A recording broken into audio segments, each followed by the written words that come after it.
China has no tipping culture, like at all. I always told people this. You don't need to tip, bro.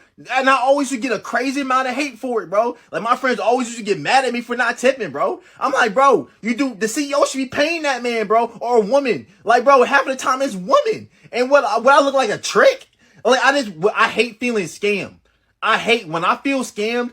I don't care what the culture is. I'm not doing it, bro. Like, bro, like taxes, obviously, I have to do that or I'm going to end up locked up. But anything else, bro, if I feel scammed, I am not doing it, bro. And tipping culture is a scam, bro. Because they just don't want to pay motherfuckers, bro.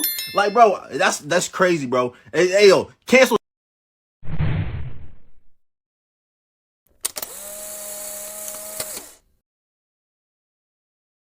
Hey guys, welcome back to the channel. Today we are diving into a hot topic that got the internet buzzing: tipping culture.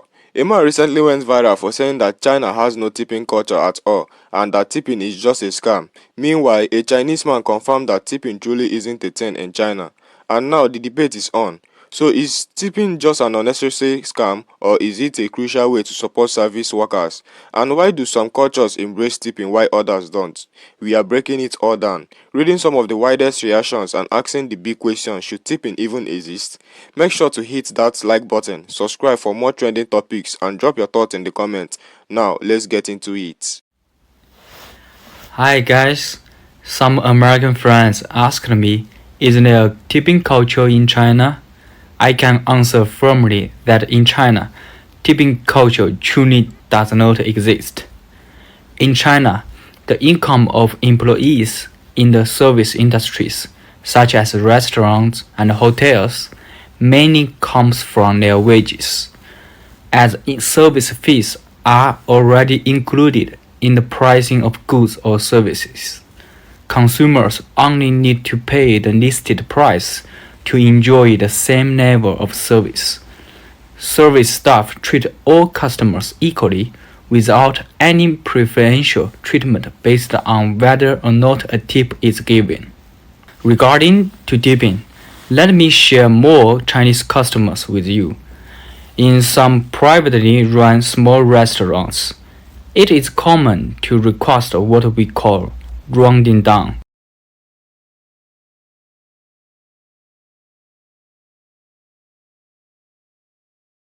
In Chinese, morning.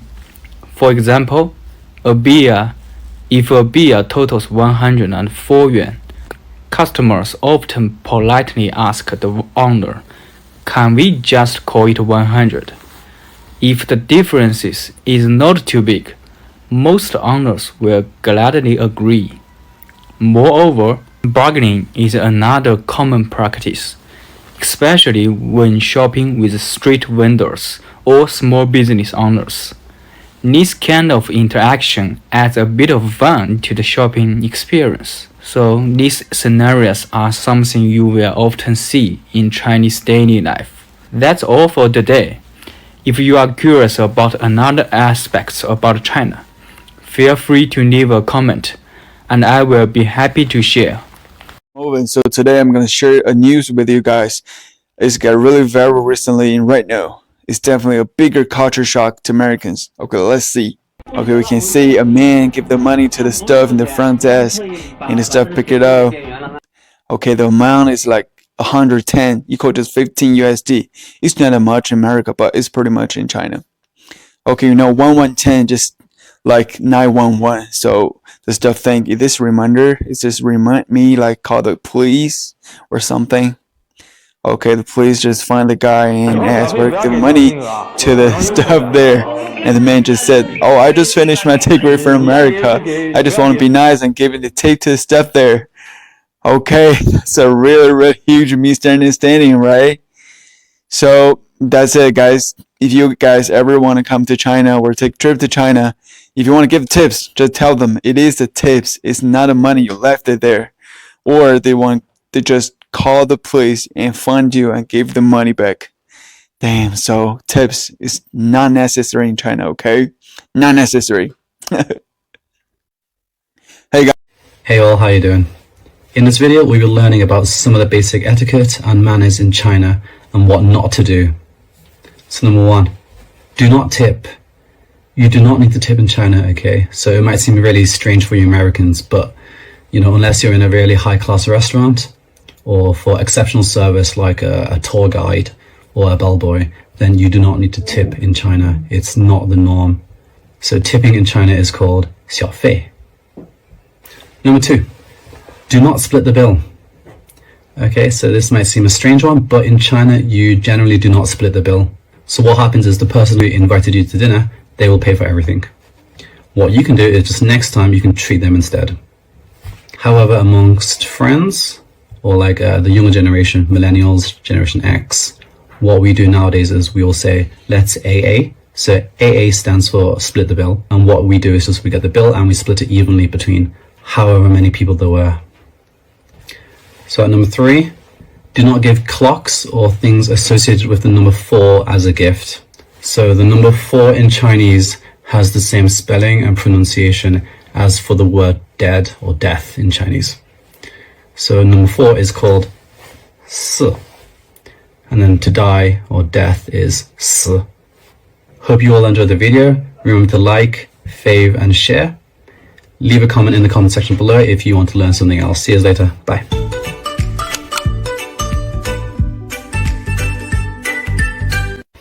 Hey all, how you doing? In this video, we will be learning about some of the basic etiquette and manners in China and what not to do. So number 1, do not tip. You do not need to tip in China, okay? So it might seem really strange for you Americans, but unless you're in a really high-class restaurant or for exceptional service like a tour guide or a bellboy, then Hey guys, we're at Linan TNT, and a lot of you mentioned I should go to Shunde. I haven't gone yet. Maybe we'll have time later in the trip, but at least, firstly, we're trying this chain from Shunde. We're here for the shuang pinai. So we've got that here. We've got some fried milk, a couple other things. This is a drink for me. So let's get started and we'll see how it tastes. Wow, look at how creamy that is. The texture is so custardy and so sweet and milky. Oh my god, this is so good. Perfect for dessert. So this is ginger and milk. The ginger kind of solidifies the milk into this kind of dessert kind of custard. It's a little less custardy than the shuangpinai, but still warm ginger. Wow, this is perfect for cold weather. Fried milk, crispy outside, soft on the inside. So good. So, tipping one of the most debated topics when it comes to dining, service industry jobs, and customer etiquette, especially in America. But now, a guy has gone viral for straight up calling tipping a scam, and his words have struck a nerve. He said, "Bro, the CEO should be paying their workers, not me. I hate feeling scammed, and when I feel scammed, I am not doing it, bro." And you know what? A lot of people agreeing with him. But then, a Chinese man chipped in and basically confirmed that, yeah, tipping doesn't exist in China. Like at all. He explained that service workers are paid actual wages and customers don't have to add anything extra to their bill just to ensure the workers get paid properly. He even said that if anything in China, customers often ask for a discount by rounding down their bill, and restaurant owners usually agree that's a complete 180 from what we see in places like the US. Now let's break this down. Why does tipping even exist, and why is it such a controversial topic? In the United States, tipping isn't just encouraged, it's expected. In most restaurants, servers are legally paid for below minimum wage, sometimes as low as $2.13 an hour, because their tips are supposed to make up the difference. That means where you tip, you are not just showing appreciation, you are literally paying their salary. If you don't tip, they might not even make minimum wage. But here is where the frustration kicks in. If businesses actually paid their employees properly, tipping wouldn't even be necessary. And yet, many people argue that tipping is essential because without it, service workers would be struggling even more. It's like customers are guilt-stripped into making up for a broken system. And that is where people like the guy in the viral video get mad. He sees tipping as a scam because it's not really about rewarding good service anymore. Is just expected regardless of how the service actually work. You walk into a restaurant and the moment you sit down, you already own extra money just for being there. And now it's not just restaurants, coffee shops, food trucks, takeouts, places, even self-check machines are asking for tips. So the big question is, if tipping is so essential for survival, why isn't that responsible for the employee instead of the customer? In China, tipping is basically non-existent because the cost of labor is already included in the price. Workers receive set salaries, so there is no need to add an extra percentage just to make sure they can pay their bills. The price you see is the price you pay, and it's not just China. Many countries, especially in Asia and Europe, follow the same logic. In places like Japan, tipping can actually be seen as rude because it implies that the worker needs extra money, almost like charity. The expectation is that businesses should take care of their own employees, not the customers, and this is where the cultural difference comes in. In America, not tipping is seen as disrespectful, while in some countries tipping is seen as unnecessary or even insulting. So it's not that one system is necessarily better, it's just that different societies have different expectations when it comes to how workers should be paid. Lately though, people in the US are pushing back against tipping culture more than ever. Why? Because it's getting out of control. Self-checkout machines asking for tips, ridiculous. Fast food places flipping screens around with preset 20% tips or doing literally nothing extra, annoying. And don't even get me started on mandatory service charges on top of tipping.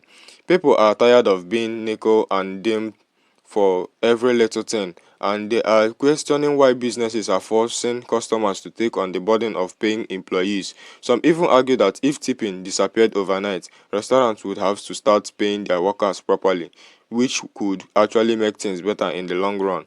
Of course, others push back and say that if tipping disappeared, restaurants will just increase menu prices instead. But if that means workers get paid a proper wage and customers hasn't guilt tripping into tipping, is that really a bad thing?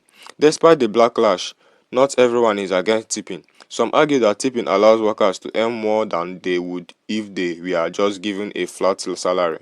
A great saver is in a business restaurant can walk away with way more than minimum wage on a good night.